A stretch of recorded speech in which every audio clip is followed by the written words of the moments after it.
So I'm here with Akanbi-Onasanya. Perfect, you got it right, there you go. You're standing to be Director of Events and Services. Yes, I am. Do you want to just explain some of the experience that you've got that you think would help with this position? Well, currently this year I've actually been hosting my own radio show. Like, obviously, one of the remits of the Director of Events and Services is to work closely with Star Radio. And over this year I'm just come to understand how stations work, how we need to be professional. Advertising is also key as well. That's a big thing I want to work on if I get elected. Advertising for events, not just obviously for events in the union, but like for the radio, for mermaids, for Music is Love. As much exposure as we can get is the best, I think. Obviously, in terms of a position like this, I don't think there's any sort of experience you can have for running the Directors of Events and Services. Obviously, I've been speaking with the previous Directors of Events and Services. I think it's such a new role that, especially with the redevelopment, there's no real way of saying, oh yeah, I've been in a situation where we've been totally revamped the union and we're going to go in and try and make it great for the students coming in next year. But I think, at least certainly with the aspect of the Star Radio, I can at least bring some sort of knowledge to that, since it's going to be relocated to the Butte for much of next semester. You've spoken about your experience with Star Radio, but have you got anything to do with organising events? Briefly, I don't want to glorify it, but obviously, it's obvious, but once, in my previous years at St Andrews, I was a social rep for the Ultimate Frisbee Club. Also, when I was in DRA, in first year in halls, I was on the committee for that, and I was in charge of publicity. So obviously, not so much of the arranging events in first year, but obviously advertising is one thing that I've obviously been experienced in. In terms of events, putting on socials, and doing meals, that kind of thing. Obviously not as extreme as putting on, say, a performance or a play, or booking acts to come in.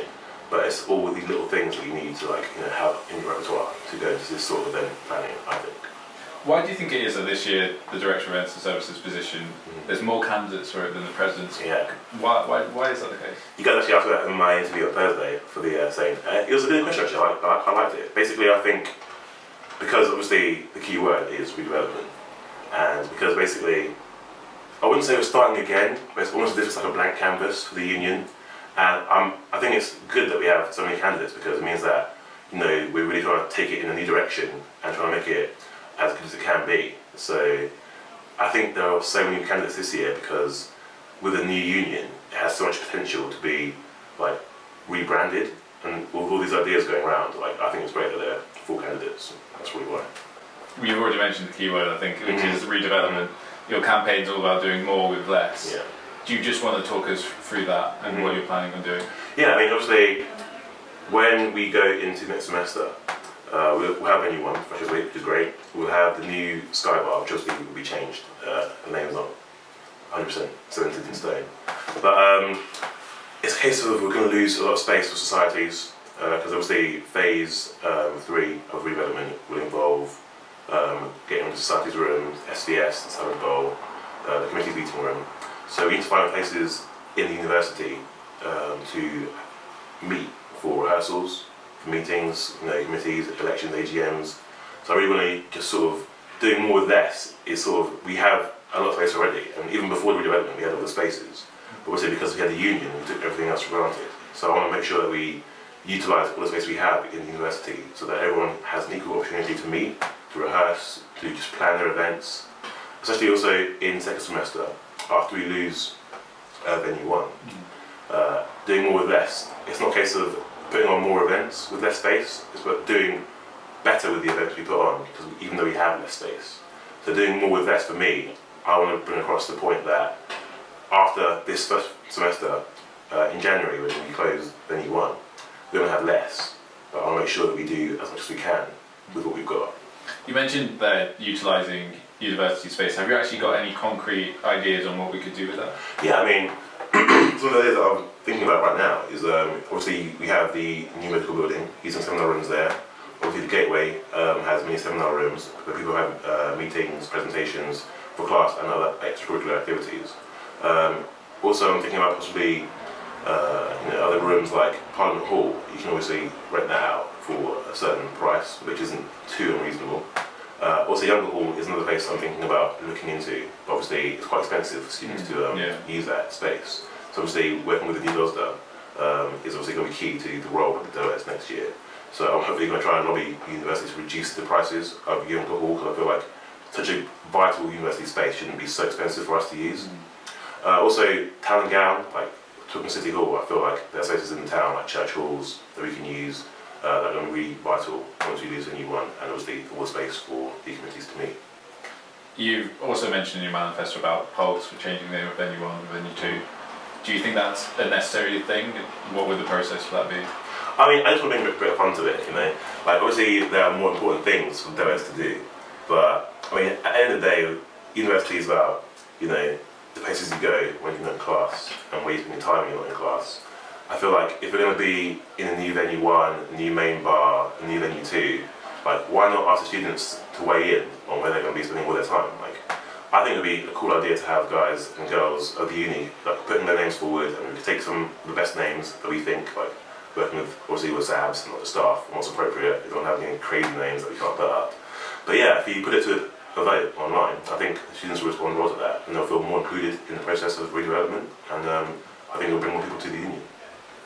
One of your main points in your manifesto is all about bringing bigger acts, but less well-known ones that you think could be big. Yeah. What will be the process for that? I mean, I think it's all well and good to try and get big acts to come to the union. That's what we want to see, like, you know, big bands, DJs, like live music is paramount to, I think, getting lots of people into the union. But I think it's a case of not trying to punch above our weight, because obviously we're quite a small town, and we're quite not out of the way, but obviously it takes a while to get here.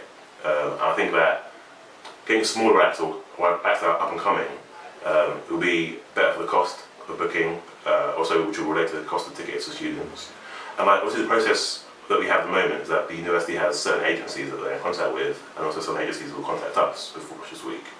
But I want to also like look outside of our current list of agencies and sort of like take risks. Not risks necessarily, but like obviously to use a cliche, think outside the box, and just try and reach out to other sort of DJs, like live acts, like things people like that I'm thinking of right now, like just off the top of my head, things like Ethan Messi that you see on YouTube, like they do like casual house music, you know, electric, you know, EDM, like Cyril Hahn, the youth, those kind of people. They're well known, but they're like not so high up that you can't, you know, attain them or like try and coerce them to come into the university. That's the sort of acts I'm thinking of bringing into the union. Another part of your manifesto is this reduced freshers pass. What events do you see are key in freshers, and why do you want to bring that in? Well, the key events for me, I think, would definitely be Welcome to the Bubble. I want to keep that. I mean, a bubble fight, everyone has foam, like, you get a bit wet, you're cold on the way back, but while you're there, you're loving it. Clan Warfare is also a massive one for venue 1, like, it's always pretty much fully sold out, and everyone's always there. So basically, at capacity is what we want to see. I think obviously the main act as well, we want to keep in the past, the main act that that I'd want to bring in, obviously would be on the Freshers Pass, so like whatever the live music is or the DJ set. I want to see that. I think things like the comedy acts or like hypnotism, possibly Radio 1 DJs or sort of maybe tribute acts. Like those are the ones that you can offer on the pass, but I feel like people will be, if they're hungover or like tired, they'll be like, oh well, I've got it, but I don't even need to go because it's just, you know, so and so doing a comedy set or XYZ doing hypnotism. And then people who actually want to try and buy tickets on the website won't be able to do that because they're already sold to freshers or whoever's got a pass. And I just think like we can open it up and actually have all our events and freshers like at capacity rather than saying they're sold out online, then you can't actually see anyone in the venue, which is not what we want to see at all.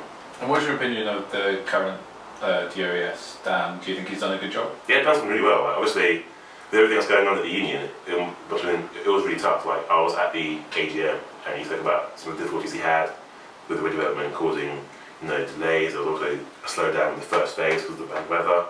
But like with that in mind, he's done a really good job. Like Freshers Week was really successful. Like he had quite a big profit margin. I think his total income was about 58,000, and I think profit was around 24,000, 25,000, which is like I think within the top 5 profits of Freshers Weeks, like in the history of the university, which is really good. So obviously, my hat's off to him. Like he's done a really good job, and I don't want to hopefully just, you know, if I get elected, I want to just work with him and learn from him what he's done in this last year, and just build on that as we go on to the next year. Tola, thank you very much. Thank you. Cheers.